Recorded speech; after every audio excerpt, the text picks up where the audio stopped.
Baik, bismillahirrahmanirrahim. Assalamualaikum warahmatullahi wabarakatuh. Alhamdulillah, Bapak dan Ibu, sudah beberapa orang bergabung sesuai waktu yang kita tentukan yang akan dimulai pada pukul 4, berlangsung insya Allah 90 menit ke depan sampai 17.30. Cek sound Bapak dan Ibu, apakah suara saya sudah jelas terdengar dari tempat Bapak dan Ibu masing-masing?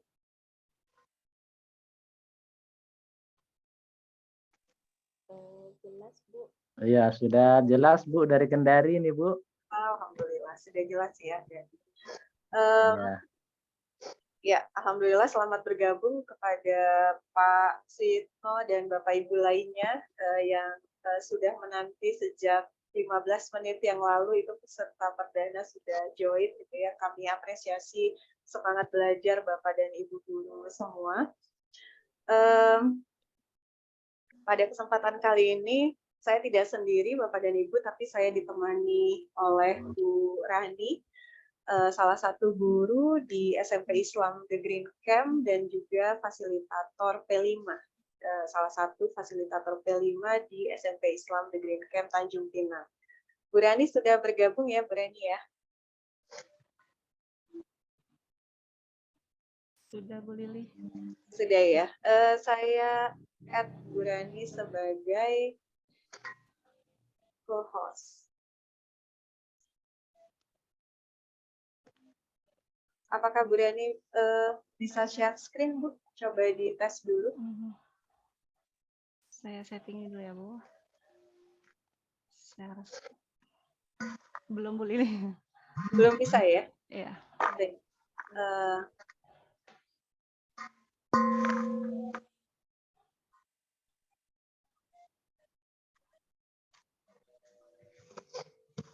Oh, berarti gini aja, Bu. Kalau Bu Rani nanti kesulitan share screen, Bu Rani bisa kirim ke saya filenya melalui WhatsApp. Akan saya unduh dan saya tampilkan di sini. Baik, Bu. Ya.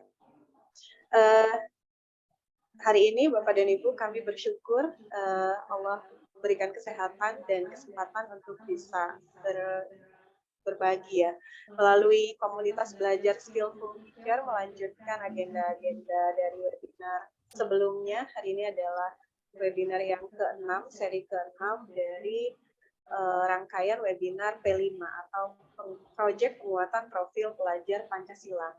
Salawat dan salam kita sampaikan juga untuk Rasulullah Muhammad Sallallahu Alaihi Wasallam dengan ucapan Allahumma sholli ala Muhammad wa ala ali Muhammad. Seperti halnya pada pertemuan yang lalu, Bapak dan Ibu, kita membahas tentang suatu project P5 yang judulnya Stunting Go Away. Mungkin beberapa Bapak dan Ibu yang sudah pernah bergabung itu sudah terbayang proyeknya seperti apa, tapi yang baru kali ini bergabung itu perlu mendapat gambaran lebih sebenarnya ya. Apa sih itu P5 Stunting Go Away?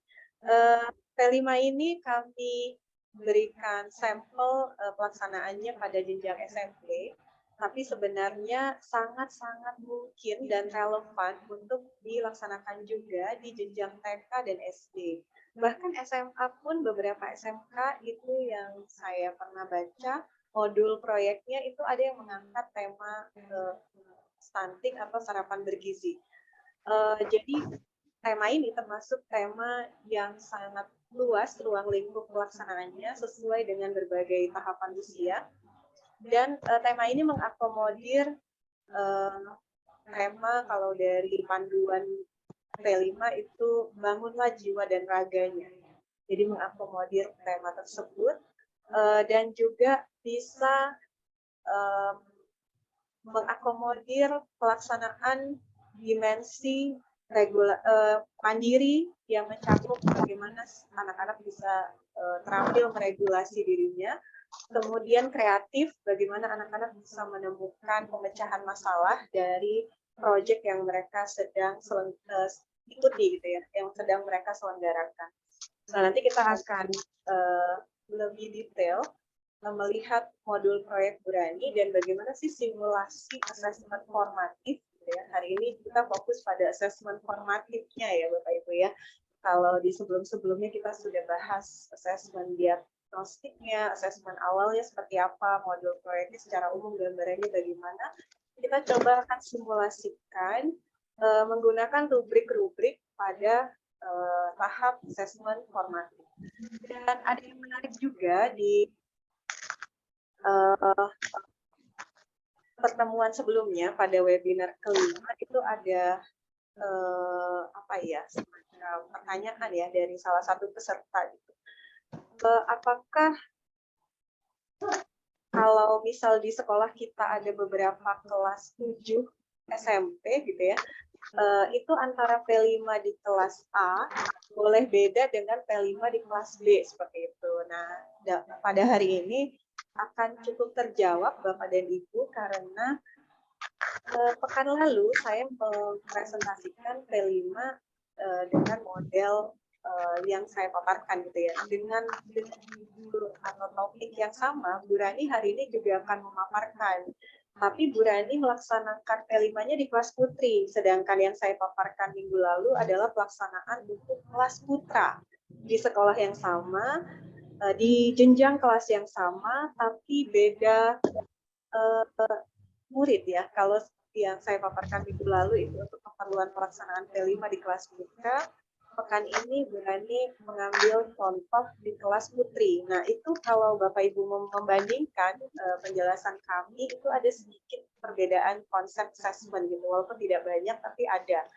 Nah, itu adalah bentuk improvisasi Bapak dan Ibu atau modifikasi yang sangat bisa kita lakukan di lapangan dan boleh saja, artinya sah-sah saja, tidak ada larangan khusus di panduan seperti itu ya. Jadi Bapak dan Ibu bisa mengimprovisasi pelaksanaan P5 ini untuk kebutuhan unik di masing-masing kelas, di tiap-tiap kelas gitu ya, karena tiap kelas mungkin punya karakter peserta didik yang tidak sama seperti itu.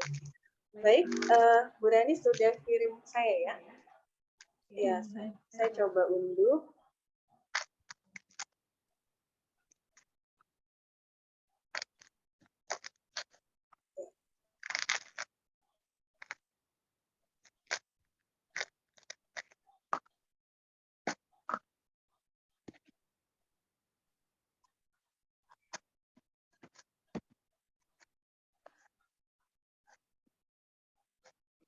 Belum terkirim ya, Bu? Sebentar boleh. Oh ya. Baik.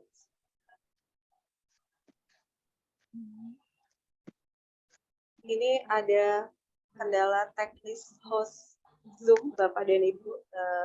Kami mohon maaf.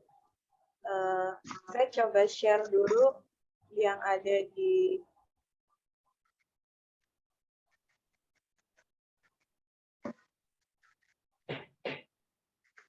apakah sudah terlihat Bapak dan Ibu?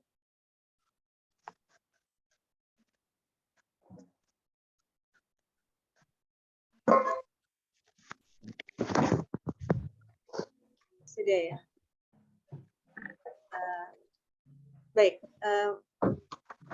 sambil saya bantu teknisnya, Bu Rani bisa sambil Bu Rani ceritakan dulu, ya.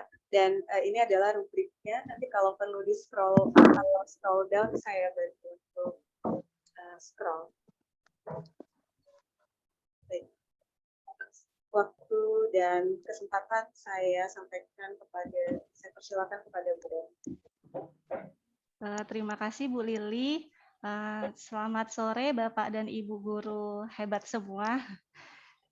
Perkenalkan ya, saya Bu Rani. Tadi Bu Lili juga udah sampaikan bahwa hari ini saya akan berbagi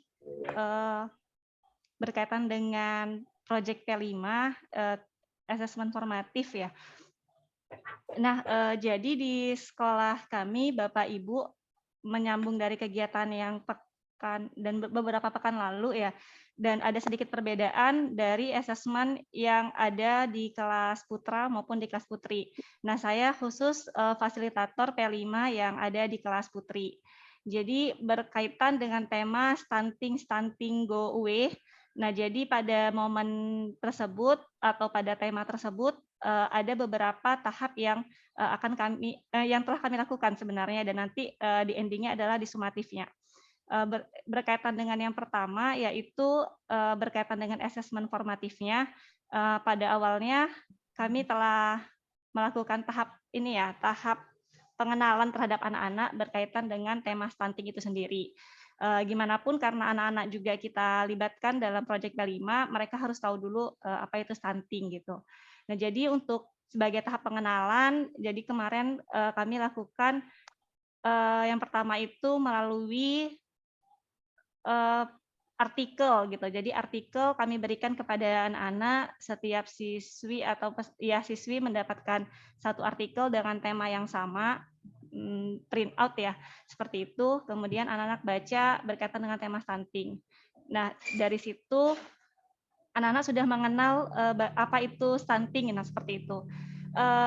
Di kesempatan lain juga follow up dari kegiatan tersebut, kami meminta anak-anak untuk menjawab pertanyaan ya yang telah kami siapkan, seperti sudahkah teman-teman ya atau para siswi atau para peserta didik mengonsumsi makanan yang beragam atau bervariasi. Nah, tentunya pertanyaan tersebut kami mantik untuk berkaitan dengan tema stunting tersebut. Karena nanti ada kaitannya juga dengan kegiatan yang sudah kami rancang berikutnya, yaitu berkaitan dengan sosialisasi atau penyuluhan yang kami lakukan kemarin bekerja sama dengan Puskesmas Mekar Baru ya, karena Puskesmas Mekar Baru itu puskesmas yang memfasilitasi di area lingkungan sekolah seperti itu. Nah, berkaitan dengan Hari Gizi kemarin ya, jadi kami mengundang Puskesmas Mekar Baru untuk mengecek gitu, maksudnya memberikan penyuluhan edukasi juga kepada anak-anak berkaitan dengan stunting dan gizi. Kemudian kemarin juga kami melakukan agenda atau kegiatan sarapan bersama Bapak Ibu. Jadi anak-anak dan juga guru serta Ibu Puskesmas ya waktu itu ahli gizi dan dokter ikutan bersarapan bersama sambil dicek tuh makanan anak-anak apakah sudah memenuhi standar dari Kemenkes yang berjudul Isi Piringku atau perlu ada edukasi agar stunting ini bisa kita hindari seperti itu. Nah, itu awal mulanya ya, tahap perkenalan kepada anak-anak kami lakukan dengan berbagai tahapan seperti itu. Nah, kemudian ada tahap lanjutannya, ada tahap yang berikutnya itu sebagai lanjutan ya atau follow up atau konfirmasi dari anak-anak, kami meminta anak-anak atau memberikan penugasannya itu, asesmennya itu adalah membuat kuesioner. Nah, jadi di sekolah kami juga mengusung ya konsep riset bagi anak-anak. Jadi dari kuesioner yang mereka buat, yang mereka baca, kemudian dan kegiatan yang bersama Puskesmas yang telah mereka ikuti, harapannya bisa memberikan bekal untuk mereka ketika membuat kuesioner. Nah, tentunya kuesioner itu merupakan asesmen formatif yang nanti akan dinilai oleh guru sebagai proyek P5. Nah, asesmen tersebut juga atau kuesioner tersebut ya berupa kuesioner, proyek kuesioner, kami buat berdiferensiasi. Jadi ada nih kelas yang sudah memiliki kemampuan menggunakan Google Formulir, berarti kami meminta anak tersebut atau peserta didik tersebut menggunakan Google Formulir sebagai media untuk membuat kuesionernya. Yang berikutnya, jika di capaian kelas tersebut ternyata baru sampai Microsoft Word atau bahkan masih manual ya, masih baru masuk ya karena kelas 7, jadi ada juga yang menuliskannya di buku tulis. Nah, jadi dari asesmen produk ini kami sudah membuatnya secara berdiferensiasi dengan 3 media, bisa Google Formulir, bisa Microsoft Word, ataupun manual dengan buku tulis. Isinya, nah bagaimana isinya? Nah, isinya ini kemarin teman-teman atau peserta didik itu membuat pertanyaan kuesionernya sebanyak 25 soal. Kemudian dari 25 soal itu ada jawaban yang nanti itu tidak harus benar semua dan tidak harus salah semua. Jadi anak-anak harus berkreatif membuat atau menyajikan pertanyaan itu yang bisa jadi kalau orang lain yang menjawab atau responden yang menjawab itu jawabannya bisa benar atau salah. Itu temanya masih berkaitan dengan stunting. Nah, kemudian sebagai bentuk aksi nyata dari kegiatan pembuatan riset dan sebagainya, kami melakukan aksi juga Bapak Ibu. Nah, aksinya ini juga merupakan sebagai asesmen formatif yang diikuti oleh peserta didik, yaitu mengisi jurnal cek atau daily meal. Kan tadi di awal, di tahap kenalan itu, kita udah kenalkan dengan atau mengedukasi ya, dengan kegiatan sarapan bersama dari puskesmas atau dokter ahli gizi gitu. Nah, jadi di aksinya, nah harapannya peserta didik dapat nih melakukan atau melakukan aksi nyatanya dengan mengisi rubrik atau jurnal yang telah guru sediakan atau yang sudah kami buat seperti itu. Tentunya dalam pengisiannya kami mengacu pada Kemenkes isi piringku sebagai rujukan ya agar konsumsi gizi bagi anak-anak juga tepat seperti itu. Nah, itu berkaitan dengan asesmen formatif ya. Jadi kalau disimpulkan ada 2 nih asesmen formatifnya, yaitu yang pertama tadi jurnal pembuatan kuesioner, yang kedua adalah jurnal cek atau daily meal untuk menu sarapan dan juga menu makan siang. Nah, karena menu sarapan dan makan siang kan ada dilaksanakan di sekolah seperti itu. Nah, jadi ada 2 asesmen formatif yang bisa dinilai oleh guru sebagai bentuk penilaian P5-nya. Nah, nanti di tindak lanjutnya atau di tahap refleksinya ada juga bentuk proyek ataupun penilaian ataupun asesmen yang masih berlanjutan ya dari yang sebelumnya, yaitu asesmennya sumatif. Untuk asesmen sumatif sendiri kami merancang nanti pelaksanaannya kan pengisian daily milk ini kami berikan kurun waktunya selama 2 bulan. Jadi harapannya 2 bulan itu nanti bisa mencapai di akhir semester. Kemudian nanti mereka akan membuat refleksi dan nanti ada bentuk tagihan sumatifnya atau asesmen formatifnya itu 2 produk. Yang pertama itu dalam bentuk infografis atau karya infografis. Yang kedua adalah kampanye atau vlog makanan sehat ya, atau terutama stunting go away. Seperti itu. Dan juga yang kedua adalah mengisi lembar refleksi dalam bentuk pertanyaan yang telah kami susun.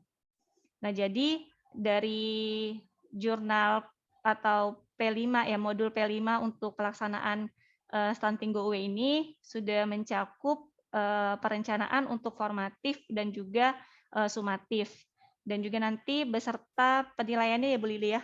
Ya, skor penilaiannya, perinciannya nanti akan dilanjutkan oleh Bu Lili. Iya. Bu Rani insya Allah udah bisa share screen. Coba aja Bu. Bagi tadi modul proyek 1 lembarnya gitu ya, karya Bu Rani. Jadi Bapak dan Ibu bukan hanya ada RPP 1 lembar gitu, ternyata modul proyek pun bisa dibuat 1 lembar. Jadi cukup simple, cukup sederhana gitu, dan Bu Rani kayaknya hanya butuh waktu kurang dari 1 jam ya Bu untuk membuatnya ya. Nggak perlu waktu lama gitu Bapak Ibu. Jadi seperti prinsip yang kita bisa simak di PMM Bapak dan Ibu pada video tentang perencanaan pembelajaran ataupun lebih spesifik lagi tentang P5, itu kalau Bapak dan Ibu membuka lagi nanti video-video di PMM, ada salah satu video itu yang memang mengulas bahwa proyek P5 ini jangan sampai membuat guru repot gitu ya. Jadi artinya desain assessment, kemudian administrasinya itu kalau bisa sesimpel mungkin, gitu ya, sesederhana mungkin. Iya.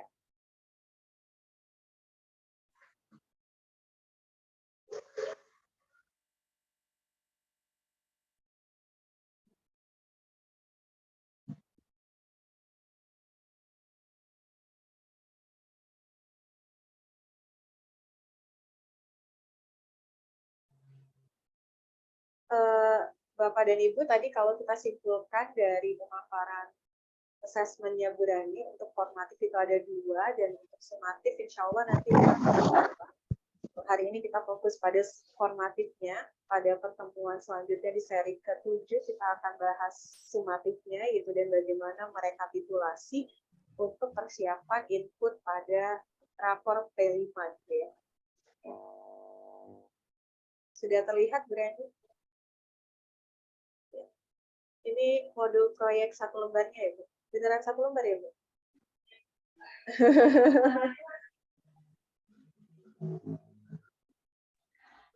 Bapak Ibu, ini modul 1 lembarnya, ya nanti Bapak Ibu bisa adopsi dan perlu perbaikan ya, ini karena 1 jam buatnya, jadi perlu nanti ada penyempurnaan juga kalau Bapak dan Ibu ingin mencontohkannya seperti ini.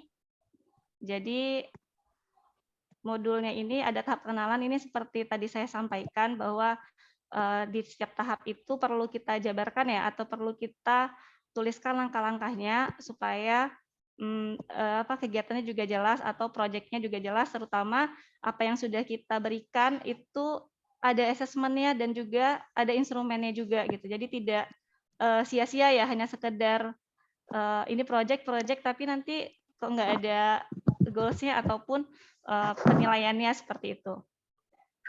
Kemudian untuk yang di tahap kontekstual ya, yang tadi itu setelah stunting baru kita lanjutkan ke tahap aksi dan tentunya refleksi.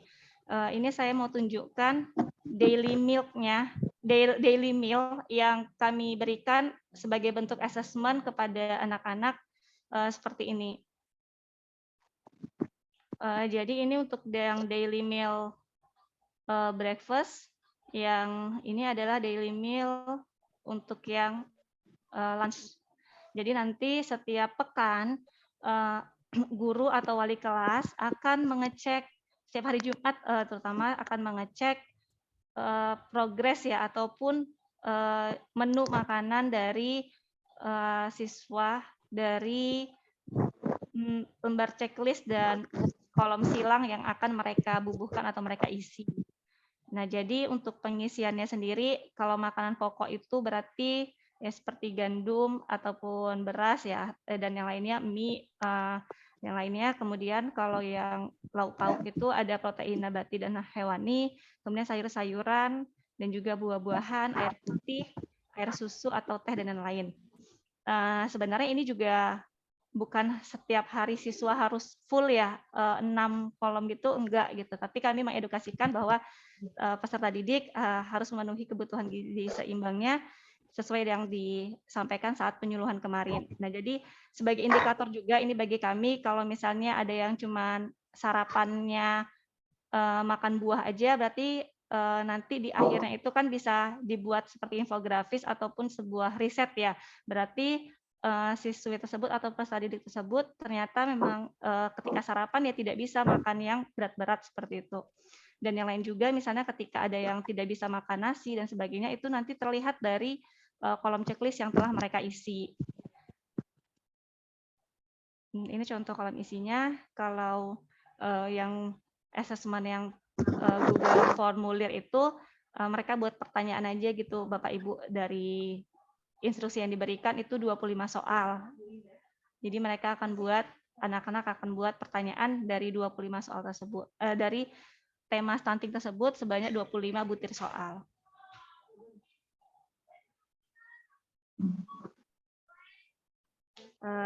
Gimana Bapak Ibu, boleh ditanyakan saja kalau misalnya ada pertanyaan.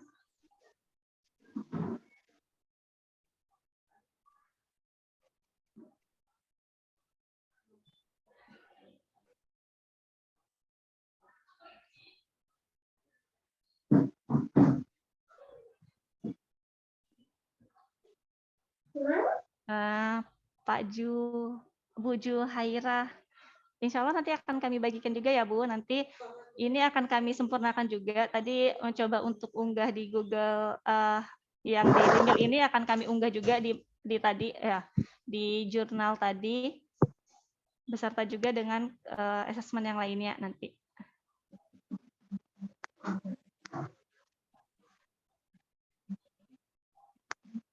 Sudah.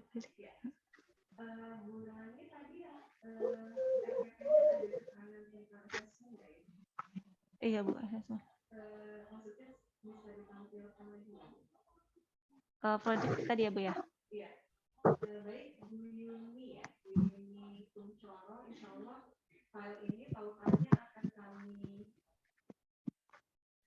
Iya, kepada Bu Yuni Kuncoro, insya Allah pautan ini menuju link unduh file ini akan kami cantumkan di kolom deskripsi kanal YouTube Skillful Teachers. Jadi komunitas belajar itu punya kanal YouTube Bapak dan Ibu. Ini Zoom meetingnya setiap kali seri webinar kami rekam, kemudian insya Allah akan kami unggah pada kanal tersebut.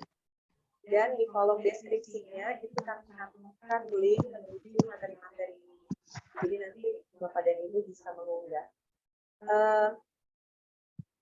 Mengingatkan kembali juga kepada Bapak dan Ibu, pautan daftar hadir sudah kami cantumkan di kolom chat. Silahkan diakses, gitu ya. Kalau ada kendala akses boleh konfirmasi kepada kami. Di bagian bawah ya, berarti ada ini ya, assessment. Asesmen yang terkait RPP ini tadi. Tidak apa-apa Bu, yang tadi aja. oh iya. RPP tadi. Coba kita ulas sedikit tadi pemaparan berani menarik Bapak dan Ibu. Saya juga jadi dapat beberapa hal penting gitu ya yang ketika dilaksanakan di Putra tidak sekompleks ini biasanya. Tapi berani melaksanakan untuk kelas Putri dan Masya Allah detailnya tuh lebih gitu ya. Tadi Bu Rani punya 5 tahapan ya Bu secara umum ya. Iya. Untuk sebuah proyek atau suatu proyek bisa layak disebut P5 itu ternyata bedanya dengan proyek atau student project yang bukan P5 itu 35 tahapan ini Bapak dan Ibu. Salah satunya perbedaan penting gitu ya. Dan ketika Bapak Ibu ingin upacara bendera, program sholat duha, atau apapun yang sebenarnya di sekolah selama ini itu sudah menjadi agenda rutin dan sudah mengakar, sudah membudaya, sudah bagus sekali nih kalau diangkat menjadi P5 gitu, itu sebenarnya bisa Bapak dan Ibu jadikan P5 dengan membuat program tersebut memiliki 5 tahapan tersebut, gitu, 5 tahapan berikut. Yang pertama tahap pengenalan, tahap kontekstual, tahap aksi, tahap refleksi, sampai ke tahap tindak lanjut. Jadi ketika sebuah proyek memiliki 5 tahapan tersebut, maka proyek itu layak untuk disebut P5 gitu ya, layak menjadi P5. Dalam 1 tahun pemerintah kan mewajibkan hanya 3 saja Bapak dan Ibu untuk jenjang SMP ya. Kalau untuk jenjang SD kan hanya 2 gitu. Padahal sebenarnya ada banyak P5 yang sebenarnya sudah sering kita programkan di sekolah. Hanya saja mungkin belum dikemas secara utuh mencakup 5 tahapan tadi gitu ya. Mulai dari pengenalan sampai ke tindak lanjut. Kalau tadi saya menyimak pemaparan Bu Rani, berarti asesmen formatif itu sudah dimulai dari tahap pengenalan ya Bu? Iya Bu Lili, benar Bu Sudah Lili. dimulai dari Iya, tahap pengenalan, ada pengamatan yang perlu dilakukan oleh guru untuk mendapatkan nilai atau untuk mendapatkan penilaian dari beberapa indikator. Kemudian di tahap kontekstual juga ada ya Bu? Tadi ya? Ada Bu Lili, untuk tahap kontekstual itu dari pengisian buat riset ya Bu? Kuesioner tadi. Itu tahap aksi Bu.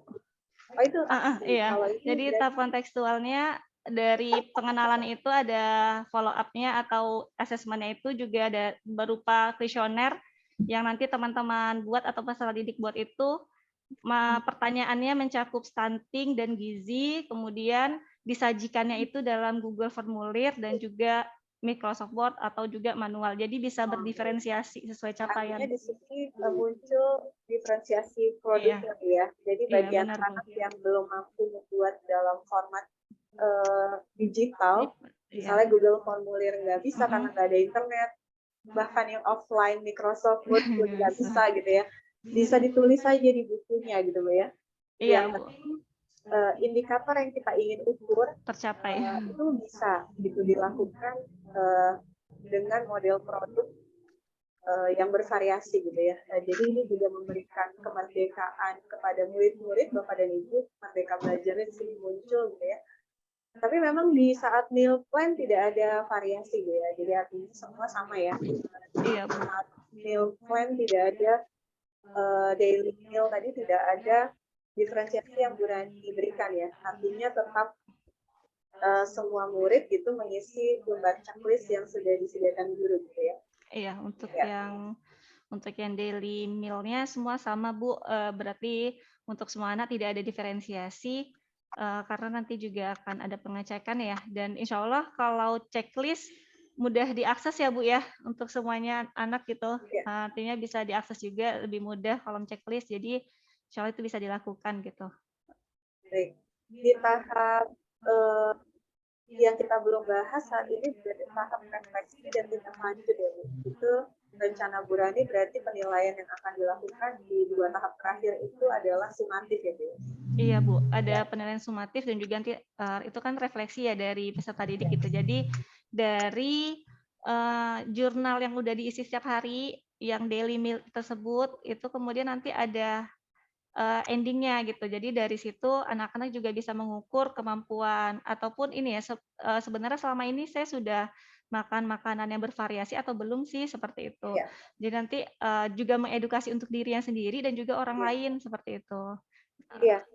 Ini menarik Bu Rani karena memang konsep dasar P5 itu idealnya Bapak dan Ibu kalau kita mempelajari panduan juga di sana banyak sekali contoh-contoh yang benang merahnya adalah P5 itu idealnya menjadi pemecahan masalah bagi permasalahan murid-murid kita dan lingkungannya gitu ya. Jadi memang ini harus titik tolaknya, starting point-nya itu adalah masalah murid-murid kita. Kalau di studi kasus lain kan, misalnya di sekolah itu ternyata masih banyak murid yang buang sampah sembarangan gitu. P5-nya mau apa nih gitu. Nah, kalau di sekolah kami, Bapak dan Ibu, itu trennya cukup sulit memotivasi anak-anak ini untuk makan sayur dan Sayur. buah.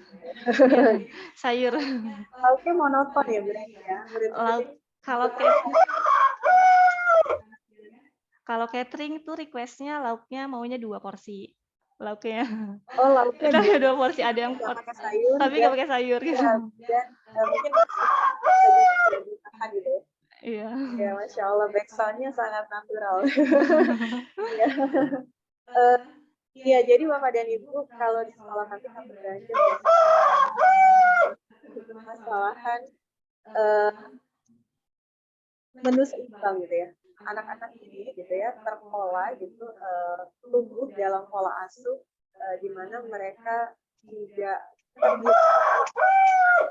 beragam menu. Dan hal yang menarik adalah Bapak dan Ibu pada saat COVID kemarin gitu ya, kalau Bapak dan Ibu mencermati, ini juga kami bawa di saat tahap pengenalan Bapak dan Ibu. Saat kemarin pihak Puskesmas memberikan materi, kami dari pihak sekolah meminta request, ada permintaan gitu ya. Ada penjelasan terkait microbiome gitu ya. Mikrobiom, Bu. Yang dijelaskan juga ke anak-anak. Jadi supaya ditariknya tuh bisa agak lebih luas gitu ke isu yang lebih global. Kami bawakan satu fenomena menarik gitu ya, bahwa ketika negara-negara lain tahun 2020 awal itu sudah terserang pandemi duluan gitu ya, dimulai dari Wuhan kemudian ke negara-negara yang lain, Indonesia termasuk di antara negara yang agak belakangan kena pandeminya gitu. Dan kami kemudian menanyakan ke mereka, betul nggak ya? Gitu, setuju nggak dengan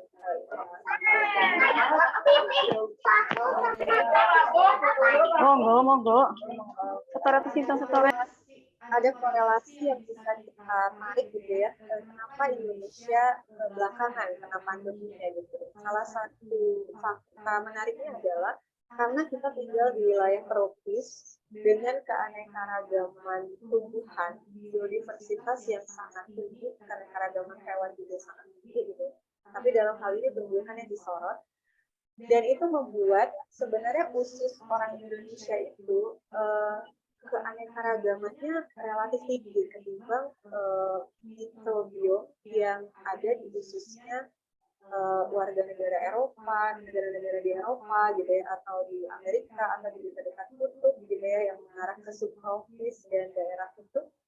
Itu sebenarnya keanekaragaman apa ya, mikroba ya yang ada di ususnya itu kecil dari orang yang tinggal di wilayah tropis seperti kita gitu di Indonesia. Nah, ternyata keanekaragaman yang tinggi mikroba di usus itu bisa meningkatkan potensi imun seseorang gitu. Jadi orang Indonesia itu sebenarnya secara teori imunitasnya itu relatif tinggi Bapak dan Ibu gitu. Karena kita tinggal di wilayah tropis yang punya keanekaragaman hayati yang sangat kaya gitu. Nah, masalahnya jika generasi berikutnya, anak-anak kita, murid-murid kita gitu ya, tinggal di negara tropis gitu ya, tinggal di wilayah tropis dengan keanekaragaman tumbuhan yang sebegitu tinggi yang harusnya bisa mereka manfaatkan menjadi daya dukung imunitas, itu tidak mereka manfaatkan gitu. Jadi tinggal di Indonesia tapi nggak doyan gado-gado, nggak doyan rujak, nggak doyan urap, nggak doyan buah-buahan dan tumbuh-tumbuhan gitu ya, sayuran gitu.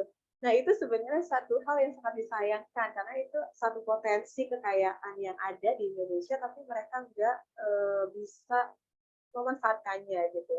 Nah, itu sebenarnya secara lebih global, isunya tuh seperti itu, Bapak dan Ibu, yang kami coba kenalkan kepada anak-anak. Tapi spesifiknya untuk situasi yang teknis ya, yang lebih sederhana yang dipahami anak-anak adalah bagaimana memecahkan masalah yang kok mereka bisa sih nggak doyan sayur itu. Mereka diajak merefleksikan hal itu, Bapak dan Ibu. Mereka diajak mencari tahu dan penasaran kenapa saya nggak doyan kangkung gitu ya. Kenapa saya bisa kalau nelen buah-buahan itu pengen muntah gitu. Kenapa saya nggak bisa ngunyah serat sawi misalnya gitu. Itu dikulik dan dicari tahu gitu ya. Kita ajak mereka berpikir gitu. Ya, dari P5 ini mereka memang digugah gitu rasa penasaran dan rasa ingin tahunya. Kemudian harapannya nanti endingnya adalah mereka bisa memecahkan masalahnya sendiri gitu ya. Masalah untuk diri dia sendiri minimal gitu. Tapi kan seharusnya karena dia sebagai remaja, jika data itu terkumpul banyak gitu ya, nanti kesimpulannya, generalisasinya itu harusnya bisa juga dijadikan pemecahan masalah untuk remaja lainnya gitu. Itu harapan kami tindak lanjutnya itu bisa sampai memberikan rekomendasi kepada rata-rata remaja gitu. Bagaimana ya caranya mengatasi diri kita yang tidak suka sayur dan buah gitu. Dan bagaimana ya mengatasi diri kita yang belum sadar nih kalau punya gizi yang cukup di usia remaja itu penting supaya nggak stunting, supaya nggak terjadi banyak resiko yang serius pada kesehatan kita misalnya seperti itu. Jadi itu mungkin Bu Reni yang saya tanggapi beberapa hal yang tadi menarik sekali gitu ya dari alur yang Bu Reni gunakan untuk melaksanakan P5 ini. Mungkin bisa diceritakan Bu Rani untuk teknis assessment-nya Bu. Tadi kan ada dua rubrik ya Bu tadi ya. Kalau saya simpulkan rubriknya itu masing-masing punya skor maksimal 30 ya Bu. Sehingga dua rubrik itu berarti punya skor maksimal 60 gitu. Teknisnya di lapangan bagaimana sih cara Bu Rani menggunakan kedua rubrik itu? Bu Rani kira-kira mau share screen sendiri atau saya bantu sharekan yang tadi? Bu Lili aja kali ya Bu. Oh, ya. Saya stop dulu. Bapak dan Ibu yang punya pertanyaan boleh sambil tulis di kolom chat. Nanti selesai Bu Rani menjelaskan tentang rubrik, kita akan berdiskusi berkaitan dengan asesmen formatif pada PERI. Sudah terlihat ya, Bu? Sudah, Bu. Oke. Baik, Bapak dan Ibu, kita lanjut ya, karena tadi sudah tahu nih kegiatannya atau asesmennya, tentunya kita harus membuat juga instrumen penilaiannya seperti itu. Nah, jadi rubrik yang udah kami susun itu berkaitan dengan karya kuesioner yang pertama gitu. Yang pertama kami menggunakan metode penilaiannya kuantitatif dan kualitatif, jadi kolaborasi keduanya seperti itu. Yang mana yang nanti kualitatifnya itu kita mengacu pada P5 ya Bu Lili ya, yang dari kementerian yang mulai berkembang sesuai harapan dan sangat berkembang. Ini endingnya nanti pada 3 ini. Namun untuk mencapai proses mulai berkembang sesuai harapan dan sangat berkembang, tentunya ada proses yang harus guru lalui ya untuk menilai asesmen peserta didik gitu. Nah, jadi pertama tentunya ada kuantitatifnya terlebih dahulu. Jadi untuk yang kemarin teknisnya kuesioner itu murid diinstruksikan untuk membuat 25 soal. 25 soal itu artinya pertanyaan kuesionernya. Kemudian dari pertanyaan tersebut yang mana berkaitan nih dengan informasi atau isu dari stunting gitu. Nah, dan poin maksimal atau nilai maksimal yang diperoleh ketika peserta didik menuntaskan dengan baik ya atau sempurna itu nanti adalah 30 penilaiannya. Untuk maksudnya di sini skor maksimal 10 bagi kuesioner yang berhasil dibuat sesuai dengan jumlahnya itu skor maksimalnya 10. Kalau murid tersebut bisa membuat hanya 4 berarti sampai pada tahap mulai berkembang.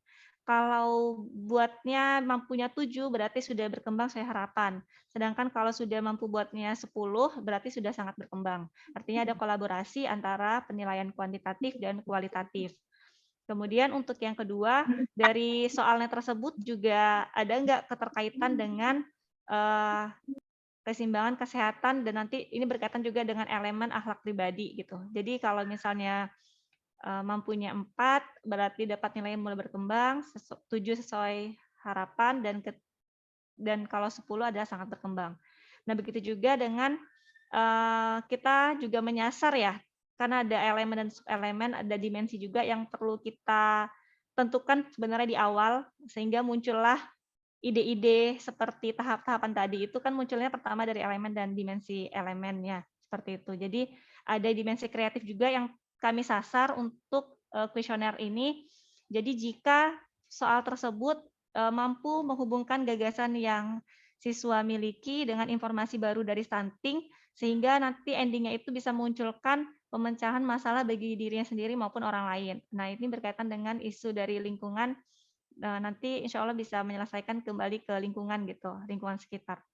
Nah, ini kalau butir soal tersebut itu mampu dimunculkan hanya 4, berarti bisa sampai tahap mulai berkembang. Kalau 7 berarti sesuai harapan, dan kalau bisa 10 berarti sangat berkembang. Jadi ada 3 rubrik penilaiannya yang telah dibuat oleh kami sebagai guru untuk menilai ya asesmen dari peserta didik. Ini kalau ini berarti ada yang ditandai warna kuning. Ini sepertinya kalau saya tebak ini ya Bu, yang nomor 2 dan 3 yang sudah ditandai.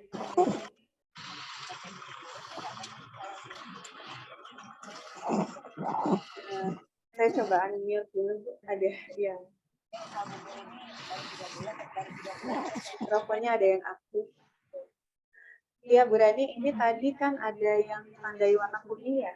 Iya, Bu. Kalau saya tebak, itu sepertinya kalau yang 2 dan 3 diambil dari kalimat pada sub-elemen dimensi-dimensi ya, sesuai pada dokumen dari PSKP. Tapi kalau yang kuning ini adalah tambahan dari inisiatif fasilitator ya.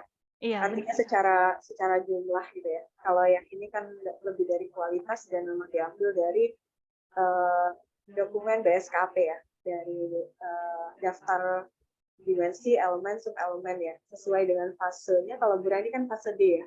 Iya, SMP. Pada kelas 7. Setuju.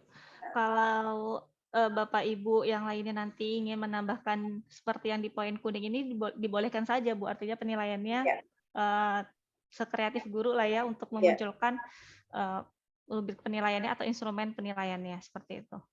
Cuma mungkin yang lazim untuk muncul di rapor P5-nya nanti yang nomor 2 dan Yang 3 ya, Bu, ya. Ya, iya secara boleh. umum yang kuning ini biasanya tidak dimunculkan di rapor P5.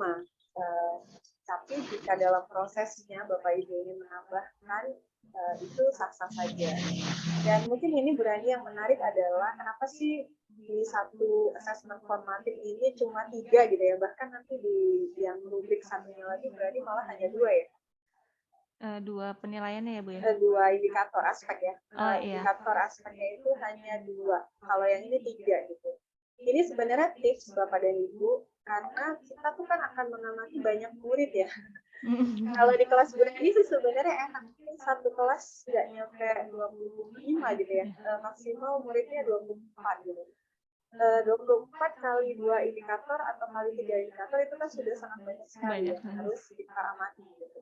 Kalau bentuknya produk dokumen pasif seperti Google Formulir mungkin masih enak karena kita bisa cicil ya. Kecil ya Bu. Artinya, tapi ketika dia adalah bentuknya perilaku atau Pengamatan. unjuk kerja mungkin ya, itu tentu tantangannya lebih gitu ketika kita menggunakan ini untuk sejumlah murid tertentu. Maka itu adalah tips sebaiknya Bapak dan Ibu dalam mengembangkan rubrik suatu assessment formatif jangan banyak-banyak indikator atau aspeknya gitu.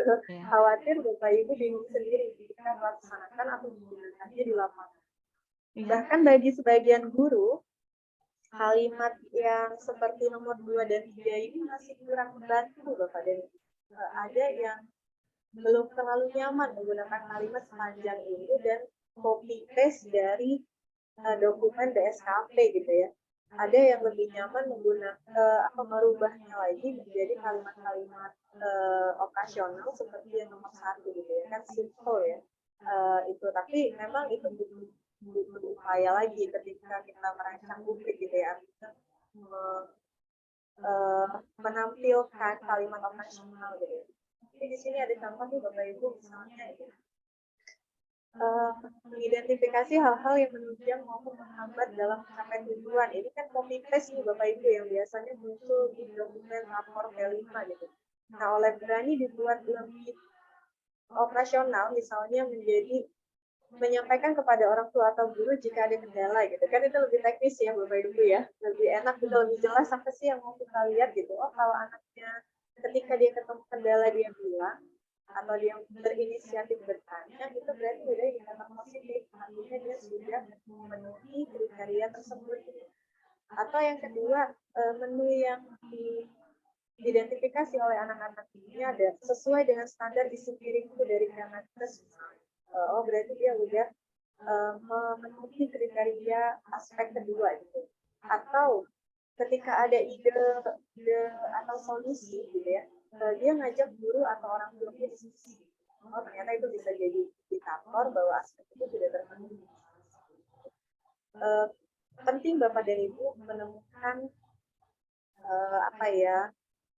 kalimat-kalimat operasional atau teknis seperti ini gitu ya, karena itu akan sangat membantu kita sebagai guru yang melakukan asesmen di lapangan. Tapi sekali lagi bahwa untuk sampai ke kalimat teknis itu perlu persiapannya sejak awal sedari rubrik gitu supaya benar-benar bisa membantu kita di lapangan.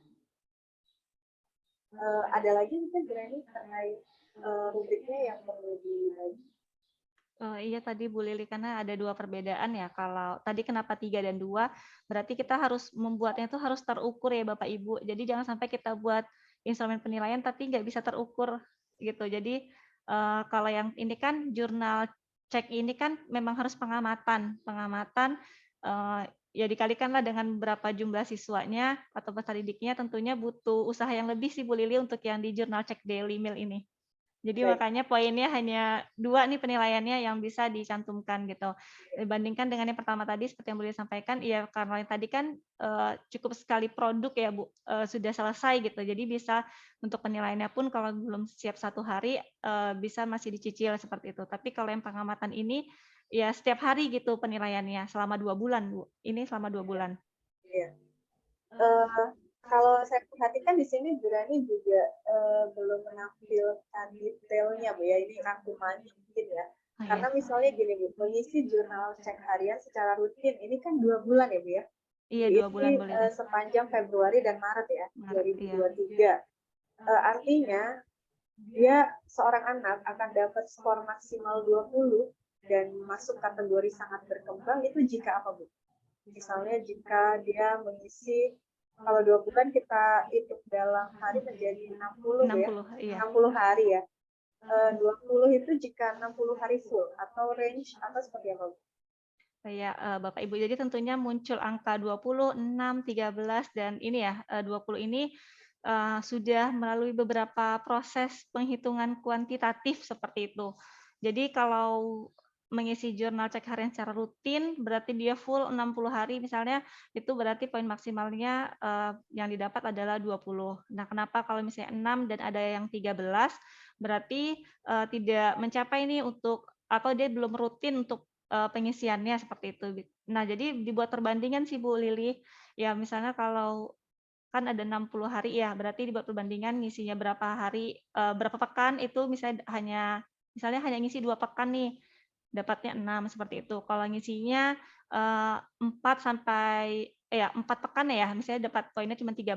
Kalau ngisinya sampai 6 pekan atau sampai 8 pekan berarti 20 seperti itu. Jadi proses atau angka yang muncul di sini sudah melalui proses penghitungan duluan ya Bapak Ibu ya. Artinya baru muncul range 6, 13 sama 20. Jadi bisa Bapak Ibu guru juga bisa memvariasikan sebenarnya. Bisa pakai modus mungkin yang sering muncul atau buat range yang seperti tadi saya sampaikan tentang ngisinya selama 2 pekan sampai 3 pekan berarti poin maksimalnya bisa 20.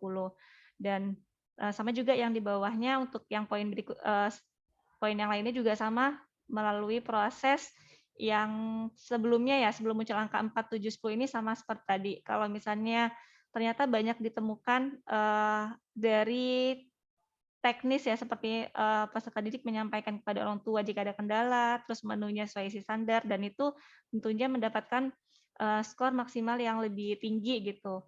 Berarti ini kan juga dinilai dari indikator positifnya ya Bu ya, Baik. regulasi dirinya. Saya kebayang misalnya untuk yang aspek kedua ini Bu, dari daily meal atau formatif yang kedua, misal ya, anak itu dalam 2 bulan dia mengajukan lebih dari 3 kali gitu pertanyaan kepada Burani atau kepada orang tuanya gitu. Itu sudah bisa dapat skor 10 nggak? Lebih dari 3 kali bertanya. Lebih dari 3 kali sudah sih Bu Lili karena Oke, berarti karena itu menunjukkan punya kepedulian lebih gitu ya dia ya. iya, karena untuk memunculkan pertanyaan itu kan butuh kita apresiasi ya. Kadang anak-anak juga hanya sekedar isi misalnya. Jadi momen-momen ketika muncul pertanyaan 1, 2, 3 itu sudah luar biasa sih Bu karena tercapai nih berarti kan dari penilaian yang kita harapkan seperti itu. Oke, berarti saya bisa simpulkan misalnya 3 kali nanya 10 gitu ya Bu. Iya. Kalau hanya 2 kali dalam 2 bulan berarti 7 gitu ya. 7 ya. Kalau hanya 1 kali Sekali. berarti 4 gitu ya. Iya, Oke, benar-benar. dan itu memang Bapak dan Ibu kadang-kadang kita nggak hanya bisa mendapati pertanyaan mereka itu, inisiatif bertanya itu langsung dari si anak. Ada kalanya kita dapat cerita dari orang tuanya gitu. Jadi anaknya nggak nanya ke kita, anaknya juga nggak cerita apa-apa ke kita gitu. Tapi ketika kita ngobrol sama orang tuanya gitu, oh ternyata di rumah dia sangat antusias mendiskusikan isu daily meal ini gitu. Iya. Dan misalnya sampai Menu sarapan Bu. ya Menu sampai sarapan ya membuat sampai ke mengajak ibunya mengatur menu sarapan di rumah gitu untuk memastikan kesehatannya misalnya kayak gitu dan keluarganya. Itu sebenarnya tetap punya nilai gitu ya bagi asesmen anak yang bersangkutan gitu, walaupun bertanyanya tidak di sekolah, dan di sekolah anak ini juga tidak menunjukkan progres apa-apa gitu, tapi ketika di rumah dia cukup serius, antusias gitu ya mengikuti program ini atau mengerjakan proyek ini. Nah, disitulah Bapak dan Ibu, mengapa kurikulum Merdeka itu sangat mensyaratkan kolaborasi. Kolaborasi dengan orang tua, kolaborasi dengan berbagai pihak yang bermitra dengan kita. Tadi kalau kita menyimak pemaparan Bu Rani, berarti dalam P5 ini Bu Rani bermitra dengan Puskesmas Pembina ya Bu ya. Iya, Kalau benar, di Bu. wilayah sekolah kami yang membina kami adalah Puskesmas Mekar Baru. Mekar Baru. Itu Bapak Ibu kami juga sangat terharu ya ketika di hari pihak Puskesmas hadir untuk melakukan sosialisasi itu, yang pertama sampai ke kepala puskesmasnya hadir Bapak dan Ibu. Hadir, iya. Iya, dan ada dua dokter ya Bu ya. Dua dokter, satu ahli gizi, satu ahli gizi, dua perawat. Dua perawat gitu ya, yang mereka satu tim Bapak dan Ibu rombongan sangat semangat memberikan edukasi kepada murid-murid kita gitu. Dan pihak puskesmas juga sangat mendukung gitu ya, sangat mengapresiasi program yang sekolah lakukan gitu dengan memilih tema ini. Baik Bapak dan Ibu, itu yang dapat kami bagi sementara waktu ini. Mungkin optimalnya setengah jam ke depan, kita masih punya waktu 33 menit ke depan, kita bisa berdiskusi gitu ya. Mungkin ada hal yang Bapak dan Ibu tanyakan atau ingin Bapak dan Ibu konsultasikan, atau Bapak dan Ibu ingin berbagi juga gitu ya, bisa berdiskusi di ruang Zoom ini dalam 30 menit ke depan. Bu Rani minta bantuan Bu, ada yang memerlukan tautan daftar hadir, minta tolong diulang dan di paste di kolom chat ya. Silakan Bapak dan Ibu. Ada yang ingin bertanya atau menyampaikan best practice-nya, praktik baik di sekolah masing-masing.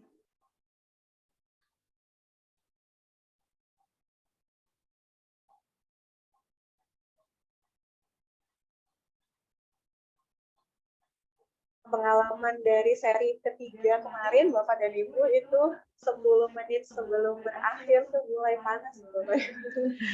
Pertanyaan-pertanyaan luar biasa gitu ya, sangat menarik, masukan-masukan yang menarik itu hadirnya 10 menit sebelum setengah 6 biasanya gitu ya. Masya Allah. Jangan-jangan hari ini juga terjadi lagi.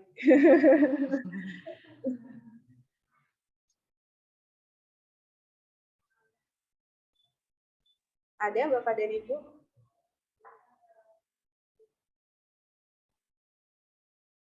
Pada seri berikutnya, Bapak dan Ibu, insya Allah seri ke-7, Bapak dan Ibu bisa melihat jadwal seri kita. Saya juga tidak ingat gitu ya, tanggal-tanggal. Saya coba share screen Google Site.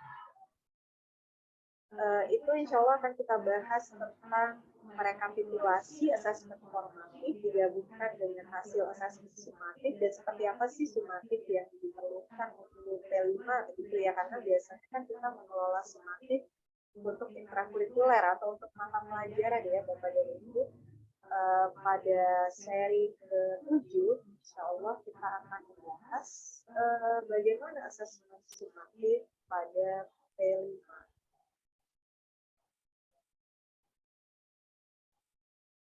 Ya, kami memiliki Google Site, Bapak dan Ibu, komunitas belajar Skillful Teacher, menyediakan fitur Google Site. Di sana diletakkan timeline atau jadwal pelaksanaan webinar sampai ke rencana webinar yang terakhir. Insya Allah webinar terkait P5 ini akan berlangsung sampai bulan Mei, kalau saya tidak salah ingat. Kemudian pembahasannya adalah yang terakhir itu merupakan rapor P5, karena pada bulan Mei itu juga sebagian besar sekolah pastinya guru-guru sedang menyiapkan diri untuk membuat rapor P5. Perdana anak-anak akan menerima rapor P5 ya berarti kepada ada pertanyaan nih Bu Lili? Ada ya? Ada boleh di kolom chat dari Bu Juhairia. Apa saja yang perlu disiapkan untuk dapat menerapkan proyek penguatan profil pelajar Pancasila? Baik. Ibu kalau boleh tahu, Ibu dari jenjang TK, SD, SMP, atau SMA ya Bu ya?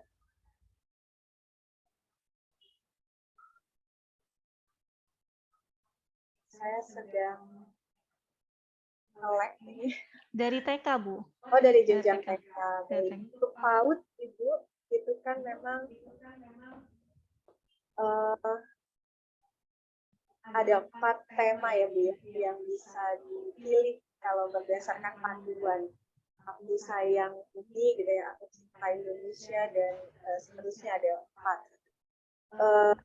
Yang perlu disiapkan sebenarnya kalau secara administratif, Bu, itu dari kepala sekolah membuat SK fasilitator P5, Bu, karena setiap P5 itu idealnya punya fasilitator. Seperti Burani, ini adalah fasilitator yang ditunjuk oleh Kepala SMP Islam Negeri Camp untuk memfasilitasi P5 standing go away.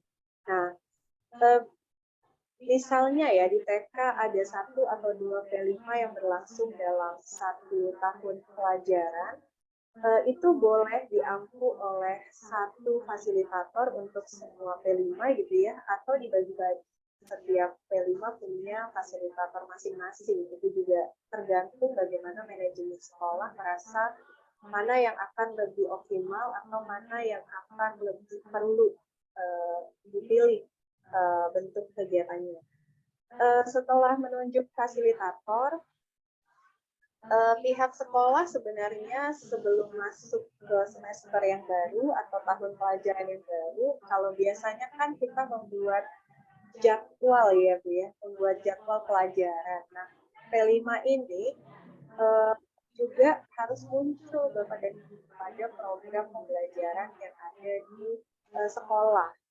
Pilihannya kita bisa memilih mau menggunakan sistem blok atau mau menggunakan sistem pelaksanaan pekanan.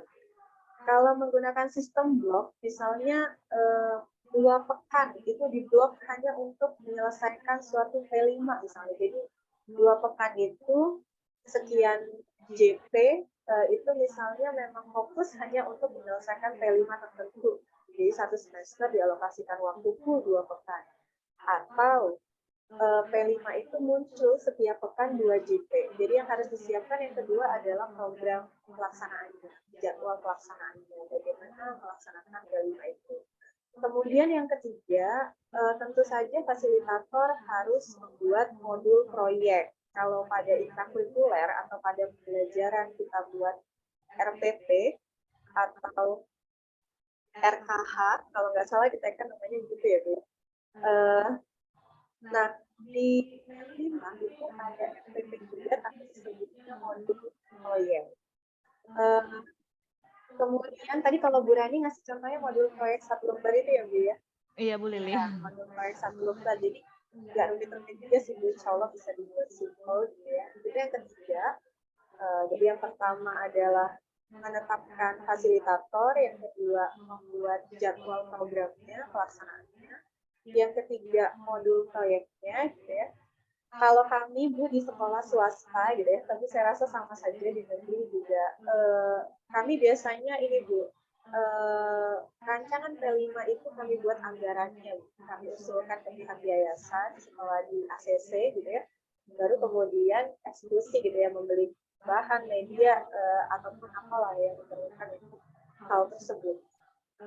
Jadi menyusun anggaran setelah modul proyek jadi, anggaran disusun.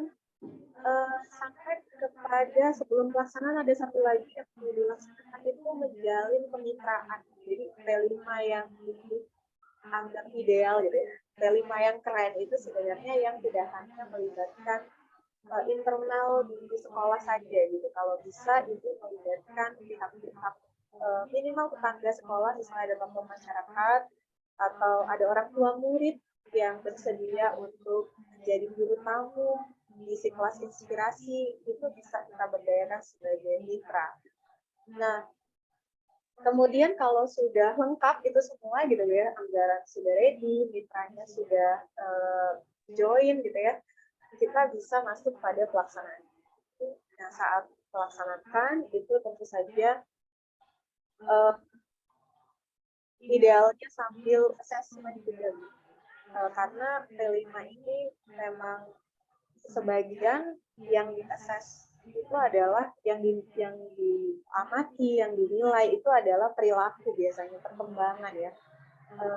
Atau seperti kemajuan-kemajuan karakter atau kemajuan-kemajuan dimensi profil pelajar Pancasila itu. Maka agak sulit jika hanya mengambil penilaian di akhir, gitu ya. Agak sulit jika hanya mengetesnya secara tertulis, sehingga idealnya dari mulai awal tahap pengenalan sampai ke tahap rencana tindak lanjut itu idealnya ada rangkaian assessment yang dilakukan oleh guru seperti itu. Nah, terakhir tahap pelaporan gitu ya, kalau assessment sudah kita laksanakan sepanjang pelaksanaannya, Melina mungkin ada yang singkat, ada yang panjang gitu ya, ada yang durasinya sebulan, ada yang mungkin lama seperti punya Bu Rani ini kayak sampai menjelang akhir semester ya Bu. Iya Bu. Total durasinya 3 bulanan ya Bu.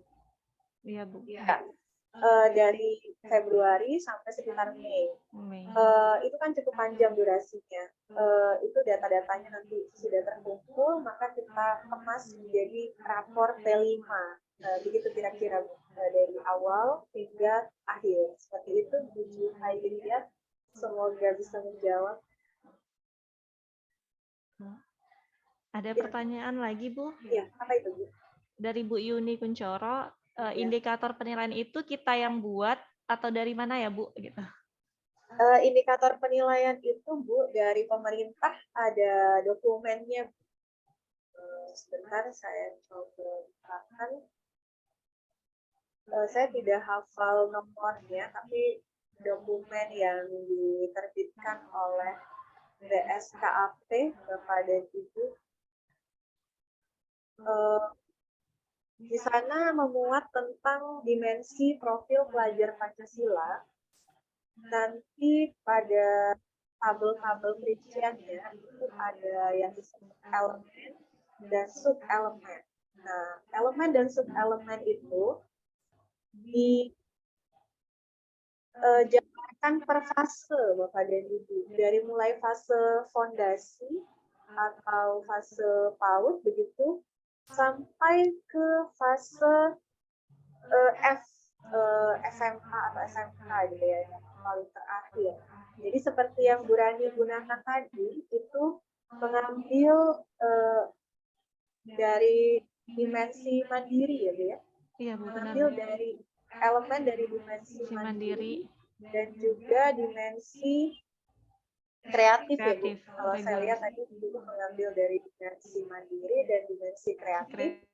Dipilih sub-elemen yang ada di kolom fase D karena Bu Rani membuat P5 untuk kelas 7. Kelas 7 gitu ya. Kalau Bu Yuni ini jenjang apa ya Bu Yuni?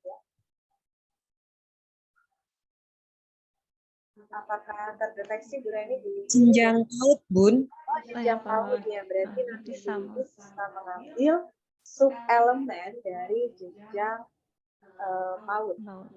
Saya berikan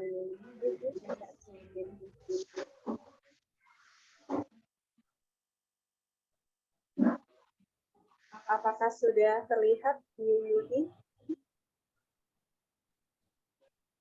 Belum. Belum ya? Belum. Lama dari tadi, Bun. Loading ya, Bu ya. Di sini sedang sangat mendung dan mungkin ada pengaruh ke sinyal. Iya, apakah sudah terlihat, Bu? Sampun ya. Ini keputusan Kepala BSKAP nomor 009/H/KR 2022. Ini launchingnya 15 Februari 2022. Jadi di dalam dokumen ini PDF kami sudah lampirkan Bu di classroom-nya komunitas belajar. Nanti kalau Ibu mau join biasanya selalu dicantumkan di kolom deskripsi YouTube. Ini contoh Bu, dimensi yang pertama itu kan beriman bertakwa kepada Tuhan Yang Maha Esa dan berakhlak mulia. Tadi Bu Rani ada mengambil elemen berakhlak akhlak pribadi. Ya, elemen D ya. Dan sub-elemen fase D karena berarti belajar kelas 7. Kalau Bu Yuni berarti nanti bisa mengambil sub-elemen dari fase fase fondasi, fase TK, fase PAUD. Saya ada contoh Bu di halaman yang menunjukkan tabel sub elemen. Nah ini Bu contohnya Bu. Oh, iya. Ini adalah halaman nanti kalau Ibu buka dokumennya untuk akhlak pribadi fase ini paling kiri ya. Nah ini sepertinya paling kiri biasanya fase fondasi. Misalnya merawat diri secara Fisik, mental, dan spiritual. Ya, membiasakan diri untuk bersihkan merawat tubuh kalau untuk anak TK itu ya. Berarti indikatornya itu mengarah ke hal ini gitu. Nah, sebenarnya satu sub elemen ini ada kalanya dia kan panjang, itu bisa kita pecah-pecah jadi beberapa indikator. Bu. Itulah yang kita pakai buat rubrik untuk menilai P5-nya. Gitu. Kalau tadi Bu Rani karena menggunakan fase ini kalau fondasi A, B, C, D. Mungkin Bu Rani yang ini ya, mengidentifikasi pentingnya menjaga bla bla bla. Tapi supaya Bu Rani mudah menggunakannya Bu, karena topiknya adalah stunting, oleh Bu Rani ditambahkan kata-kata stunting di antara kalimatnya ini Bu. Jadi dia lebih relevan dengan topik yang sedang kita kembangkan di P5-nya. Begitu kira-kira Bu. Apakah cukup tergambar Bu Yuni? Iya. Jadi ini tadi kan membiasakan diri untuk membersihkan merawat tubuh. Mungkin indikatornya bisa dengan mencuci tangan sebelum makan. Ya, gitu. Jadi diambilnya dasarnya dari sini. Kemudian kita kerjakan secara praktis supaya kita mudah gunakan di lapangan gitu ya. Misalnya kalau di sekolah Ibu dikaitkan ke kegiatan mencuci tangan atau ada kegiatan lainnya seperti itu. Iya. Ya. Terima kasih Ibu. Ya, sama-sama. Apakah ada pertanyaan lain, Bu Rani? Belum ada lagi Bu, tapi insya Allah nanti di-share ya, bukan Bu Lili materinya kan ya? Asalnya dari Bu Nurmi. Di kolom deskripsi ya Bapak dan Ibu, rekaman Zoom ini akan kami unggah di kanal YouTube Skillful Teachers. Kalau kita tautan untuk menuju pada dokumen yang dibutuhkan seperti itu. Baik, dari Bu Rani ada tambahan? Mungkin bisa di-share link-nya, Bun. Link YouTube-nya. Ya. Link YouTube-nya ya, Bu ya. Oh ya, boleh dibantu Bu Rani link YouTube Skillful Teacher. Saya ketik namanya ya. Mungkin kalau nanti mau di browsing.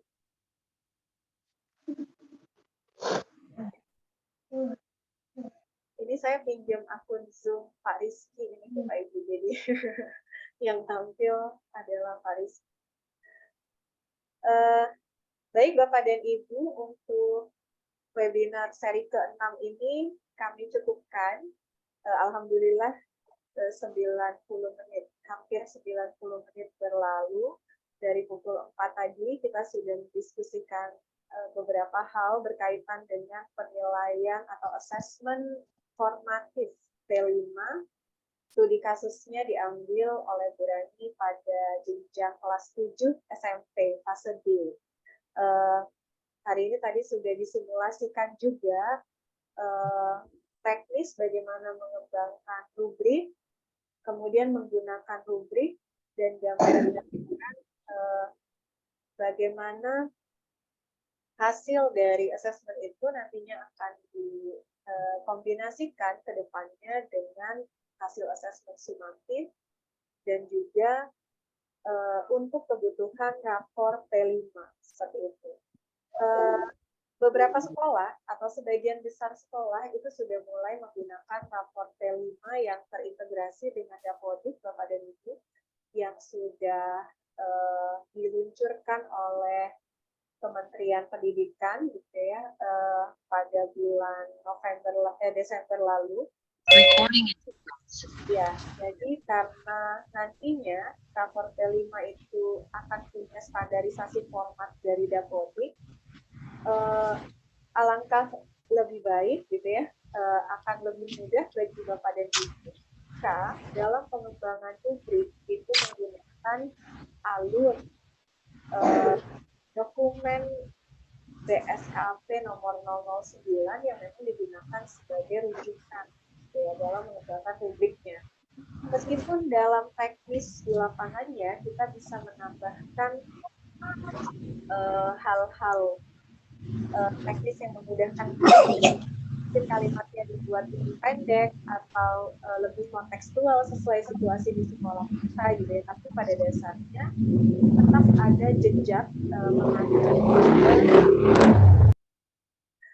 tetap ada jejak mengacu pada dokumen BSKP gitu. Kalaupun mau dimodifikasi atau diimprovisasi, saran dari kami adalah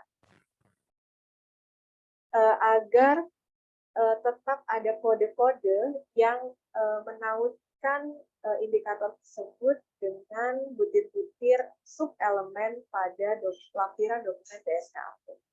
Demikian Bapak dan Ibu, salam semangat bagi Bapak dan Ibu guru hebat dari komunitas belajar Skillful Teachers.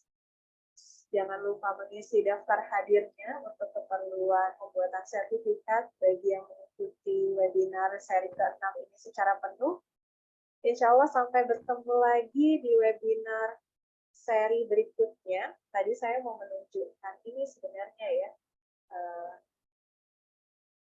Sudah terlihat ya Bu Rani ya? Program Pombe, apakah share screen-nya sudah terlihat Bu? Oh, sudah ya? Sudah terlihat ya Bu? Sudah Bu, Iya. link Google Site. Iya, Google Site. Ya, ini Bapak dan Ibu tadi yang ingin saya tunjukkan. Sampai bertemu di seri berikutnya, webinar ke-7. Tanggal 20 Februari, hari Senin, di jam yang sama, pukul 16 sampai 17.30.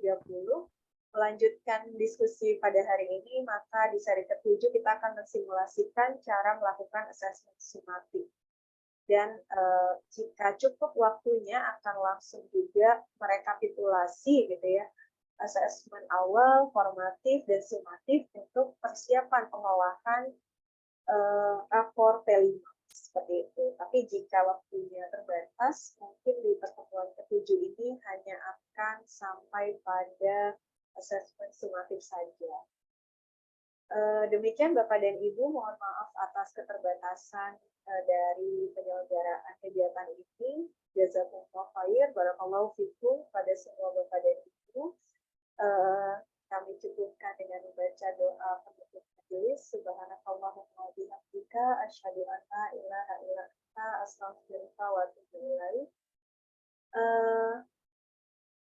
Saran-saran dan masukan dari Bapak dan Ibu akan kami tindak lanjuti, termasuk terkait ini salah satu saran baru masuk ya, panduan rubriknya Bu untuk P5 fase D tema Bhinneka Tunggal Ika gitu ya.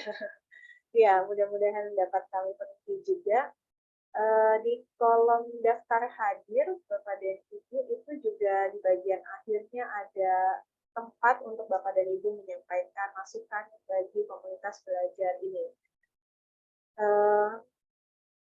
Semua yang benar datangnya dari Allah dan yang salah itu dari kami, Bapak dan Ibu. Kami cukupkan. Assalamualaikum warahmatullahi wabarakatuh.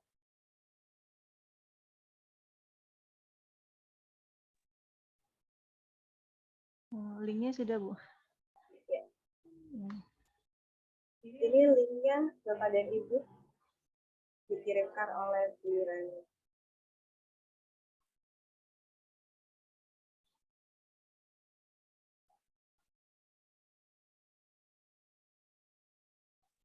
Izin ya Bapak dan Ibu, terima kasih banyak sudah bergabung pada sore hari ini.